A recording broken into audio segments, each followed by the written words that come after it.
Russian forces were fighting Monday to achieve one of their strategic objectives in Ukraine as Moscow-backed separatists said they were pushing into Lysychansk, the last major city still held by Ukrainian troops in eastern Luhansk province.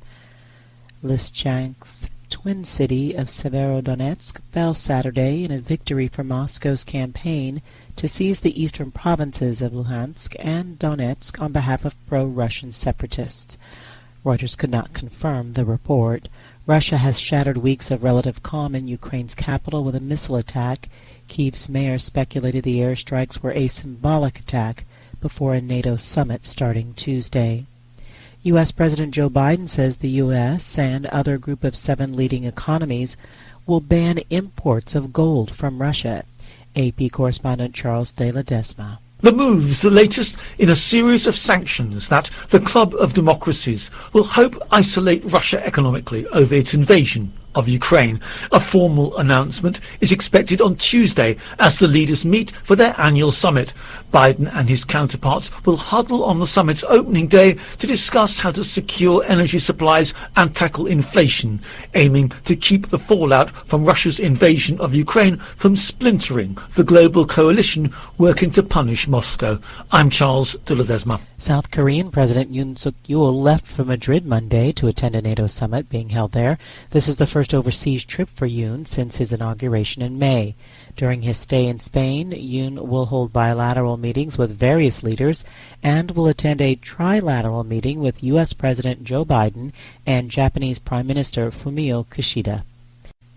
Turkish President Recep Tayyip Erdogan will attend a round of talks with the leaders of Sweden and Finland, as well as NATO Tuesday ahead of the summit in Madrid, the Turkish presidential spokesperson said Sunday. Finland and Sweden applied for NATO membership in response to Russia's invasion of Ukraine, but the bids have faced opposition from Turkey, which has been angered by what it says is Helsinki and Stockholm's support for Kurdish militants and arms embargoes on Ankara. Greece is set to further seal its land frontiers with rival neighbor Turkey, tripling the size of a soaring fence built to block illegal migrants from sneaking in. The plan comes as Greece faces a sudden surge in refugees, both along its land and sea frontiers, as relations with its age-old foe deteriorates. VOA's Anthi Karasava reports from Athens.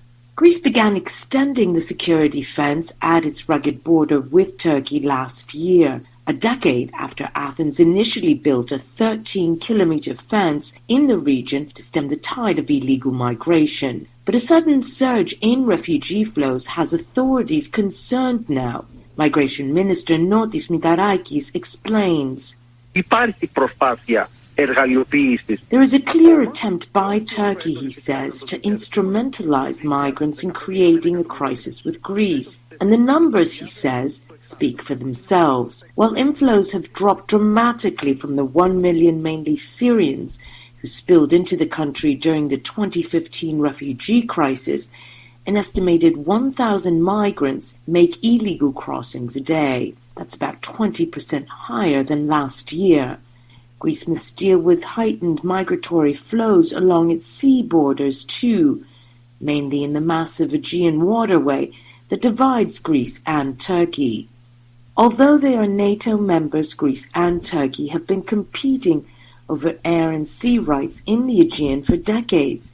In recent weeks, though, Turkey has threatened to challenge Greece's sovereignty, claiming that more than 100 Aegean islands are its own, not Greece's. Government sources tell VOA Greece will raise what it calls Turkey's provocative stance at a meeting of NATO leaders this week in Spain. Anthi Karasava for VOA News, Athens. A stampede occurred at a pride parade in the U.S. city of New York, Sunday, with hundreds of people attempting to flee after mistaking the sound of fireworks for gunfire, police said. Tens of thousands of people attended Sunday's LGBTQ plus Pride Parade, the second largest in the U.S.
Hi, thank you for watching. I hope the videos are useful for you. Please subscribe to my channel using the button below.